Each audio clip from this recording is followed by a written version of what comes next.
Good evening. Welcome to the fifth Wednesday of Lent. These are obviously very difficult in different circumstances. We continue to keep all those affected by this pandemic in our thoughts and prayers as we continue to do what we can to limit the spread of the virus so that we can hopefully return to some sort of normalcy in not too distant future. Tonight's readings are 2 Corinthians 8, 1-7. We want you to know, brothers and sisters, about the grace of God that has been granted to the churches of Macedonia. For during a severe ordeal of affliction, their abundant joy and their extreme poverty have overflowed in a wealth of generosity on their part. For as I can testify, they voluntarily gave according to their means, and even beyond their means, begging us earnestly for the privilege of sharing in this ministry to the saints. And this, not merely as we expected, they gave themselves first to the Lord, and by the will of God to us, so that we might urge Titus that as he had already made a beginning, so he should also complete this generous undertaking among you. Now as you excel in everything, in faith, in speech, in knowledge, in utmost eagerness, and in our love for you, so we want you to excel also in this generous undertaking. The second reading is from Mark chapter 12, verses 41-44. Jesus sat down opposite the treasury and watched the crowd putting money into the treasury. Many rich people put in large sums. A poor widow came in and put in 2 small copper coins, which are worth a penny. Then he called his disciples and said to them, "Truly I tell you, this poor widow has put in more than all of those who are contributing to the treasury. For all of them have contributed out of their abundance, but she, out of her poverty, has put in everything she had and all she had to live on." So tonight's meditation is on generosity.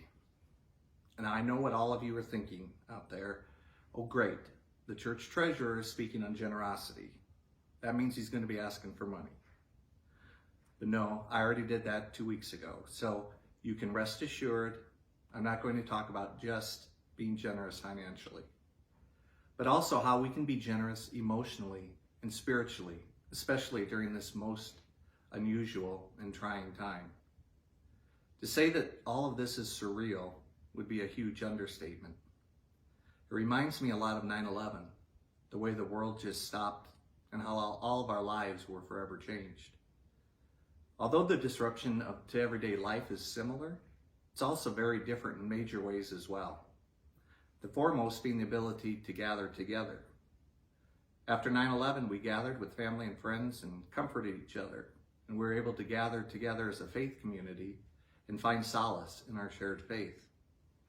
With this pandemic, the opposite has been true, as we are forced to isolate and avoid groups, and the ability to comfort each other and find comfort is lost.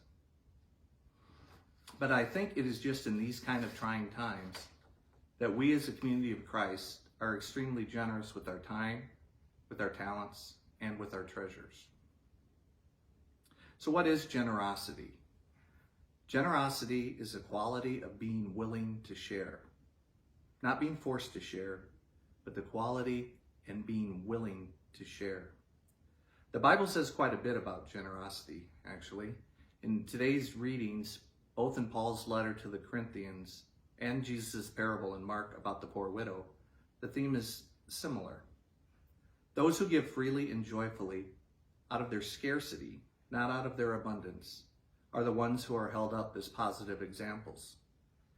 Jesus says in Mark, "This poor widow has contributed more than all those who are contributing to the treasury, for all of them have contributed out of their abundance, but she, out of her poverty, has put in everything she had."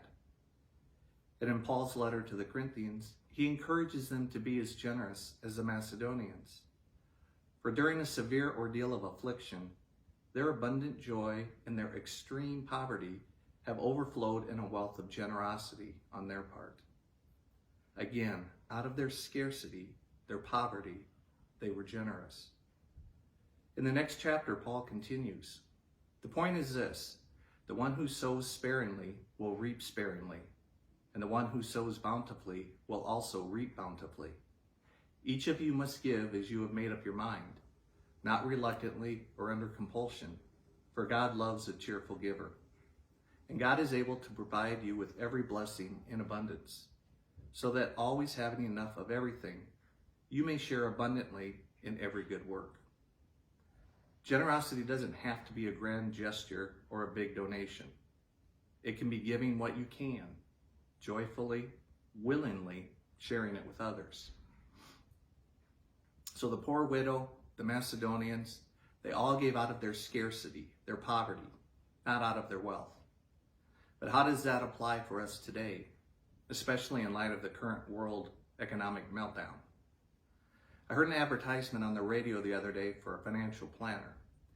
He was hypothetically talking to someone who is going to retire, and he posed the question, what if your portfolio goes down 40 to 50%? You are not going to be who you thought you were going into retirement. Now, as a financial planner, I wholeheartedly agree with having your portfolio risk match up with your timeline and your needs. I spend every day helping people plan for their future, trying not to worry about running out of money. So that's not what bothered me about this. What struck me was the language. Not who you thought you were, as if that is their identity in life. How sad is that? That something as fleeting as the value of a stock portfolio could give us self-worth. It is why Jesus tells us in Matthew 6, do not store up for yourselves treasures on earth, where moth and rust consume and where thieves break in and steal, but store up for yourselves treasures in heaven, where neither moth nor rust consumes and where thieves do not break in and steal. For where your treasure is, there your heart will be also. The thieves today could be world events like COVID-19 or 9/11, or health issues to ourselves or family members. It'll be interesting to see what happens as the year unfolds. There are many charities, not just churches, but charities across the board that are very nervous about what their donations are going to look like this year, and how they're going to be affected with the severe market downturn and the unemployment that will soon come if it hasn't already. Now, it's human nature. It's easier to give out of our abundance. When we have more than what we know to do with, it's fairly easy to be generous. But when things get tight, when our net worth is dropped, it's easy to think, I will just wait until things recover. Then I'll be more generous again. But if all of us can remember the example of the widow and the Macedonians, who despite both in their extreme poverty, gave generously and gave from the heart. And because of it, we're held up as examples of how to live generously. If we can all remember where our treasure is, we will have no problem being generous financially, even in these uncertain, unprecedented economic times. But generosity is a lot more than just giving financially. I truly believe that when we are generous with our time, with our hearts, and with our minds, we get back far more than what we give. One of my favorite verses on generosity in the Bible is Proverbs 11:25. A generous person will prosper. Whoever refreshes others will be refreshed. When we give of ourselves emotionally and spiritually, we connect with someone and lift them up. But we also lift ourselves up. In the same way, we need to be open to receive generosity.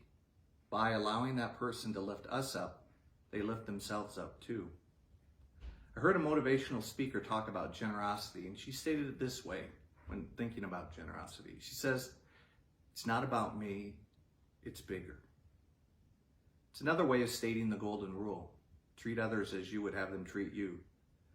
Jesus tells us the two most important commandments are, love your God with all your heart, with all your soul, with all your mind. And secondly, love your neighbor as yourself. Jesus' parable about how to do this is the story of the Good Samaritan. This man gave not only his time and his money to help out, but he was inconvenienced and he risked his reputation as well as his money and his time to help out a stranger. What an incredibly generous and selfless act. It's not about me, it is bigger. But not every act of generosity has to be a grand gesture like saving someone by the side of the road. I want to share with you a story that happened last summer to Susan and I. It was June and it was a beautiful summer evening, and we were outside at a local establishment listening to a band. It was pretty crowded, so we were sharing a high-top table with some people we didn't know. But through the course of the evening, we chatted with them, and I even took a picture of their group for them. Later on, I could feel them looking at us. So I turned and looked at them, and they were kind of sheepish and shyly asked, "This may sound weird, but were you guys on a panel last month about mental illness and suicide?" And the fact was, we had been. We were asked to participate in a panel Jenny Edmondson Hospital was having. It was only about 4 months since we had lost Brendan to suicide, and I didn't know if we could share our story. But they were having a speaker who was a PhD in behavioral health who had attempted suicide twice, and now was a very powerful speaker sharing her story. And they were also going to have a panel of people impacted by suicide and thought sharing our story might help others. When I replied to the ladies, yes, we had been on the panel, they thanked us profusely for sharing our story. They had been in the audience that night. They were healthcare workers in Omaha. And they said that people sharing their stories is what can help destigmatize suicide and get the conversation going about how we can help prevent it. And it meant a lot to them, and they wanted to thank us. But really, it was I who wanted to thank them. And we did thank them. This small, generous act of them taking the time to thank us and tell us that they were moved by our story meant so much to us. It totally validated our sharing, and it gave us confidence to share that story again. Because we came away the night of the panel not knowing if it was worth it. Did it make any difference? Would we ever do it again? But their act of generosity that night, taking the chance to ask a stranger, empowered us and will continue to empower us as we go forward, helping in any way we can. It's not about me, it is bigger. Being generous, taking the time to share a kind word or encouraging word can empower people beyond anything you can imagine. Now, there are many other ways we can be generous with one another. I think one of the most important ways in today's world is being present, being in the moment with the person you are with. Simone Weil, a French philosopher, says, "Attention is the rarest and purest form of generosity." Think of that. Something that is so simple, so easily achievable by all of us, is the purest way to be generous with each other. As simple and achievable as it is, I would say that it is one of the rarest acts of generosity in our society today. So much of our attention is divided today that it is rare that we are all in with someone that we are talking to. We are either on our phones texting, talking, or looking something up. I recently saw a movie, A Beautiful Day in the Neighborhood, with Tom Hanks as Mr. Rogers. Very good movie, by the way. But what was so amazing about Mr. Rogers was his ability to make whoever he was talking to feel like the most important thing in the world.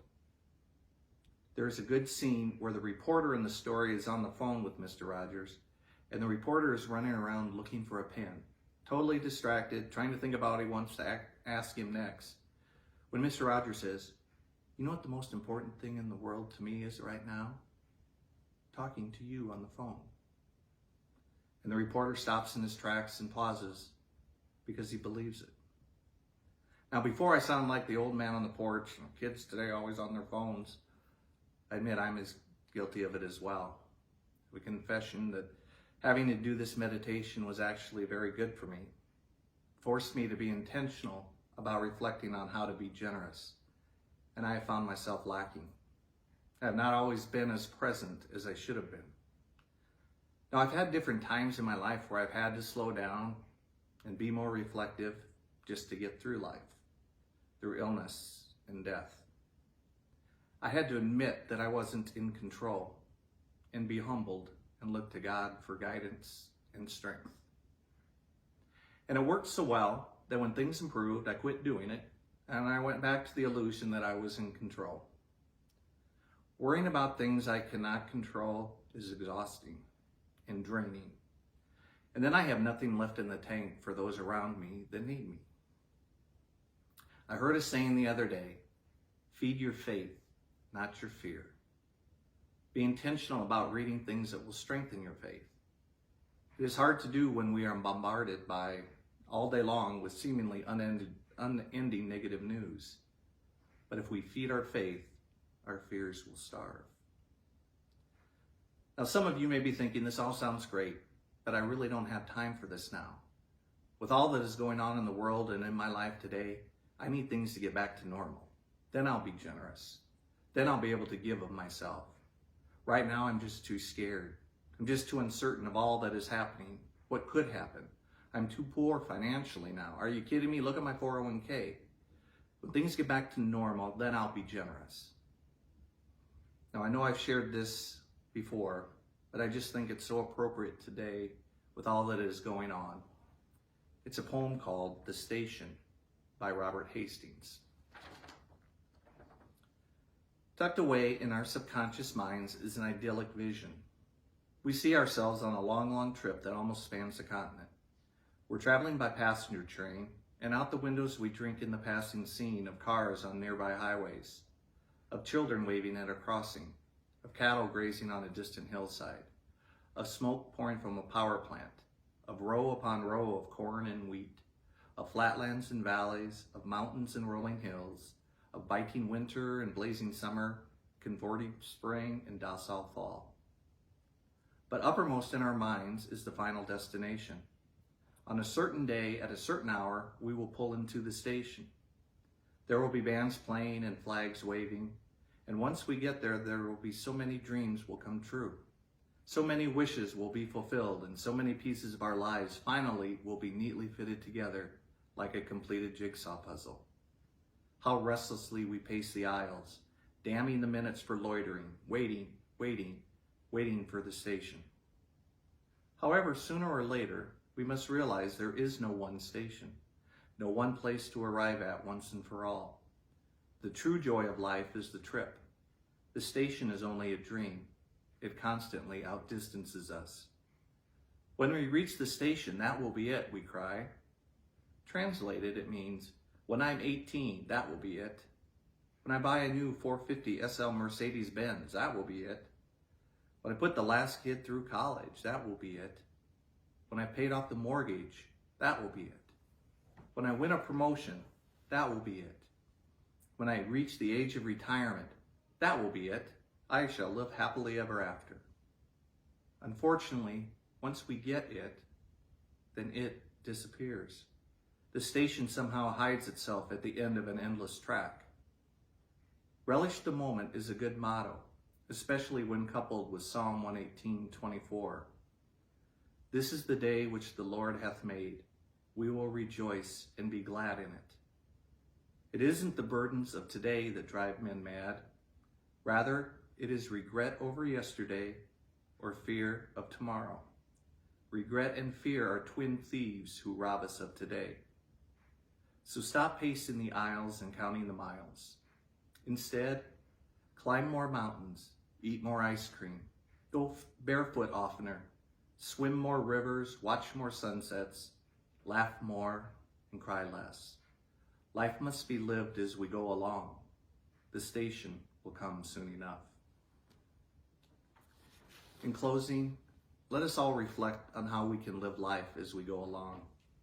This may be a very trying time, but it has many, many moments that will take our breath away, if only we'll take the time to notice them.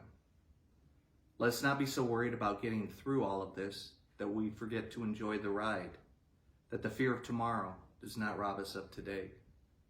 Let us all strive to be present in the moment with those we love, especially our children, treating them like the most important thing in the world today. These moments go by so fast. Let us all be generous to one another, as God has so abundantly been generous with us. For God so loved the world that he gave his only Son, so that whoever believes in him may not perish, but have eternal life. Let us all be generous givers of all that we have. Not only will it transform the world, it will transform ourselves.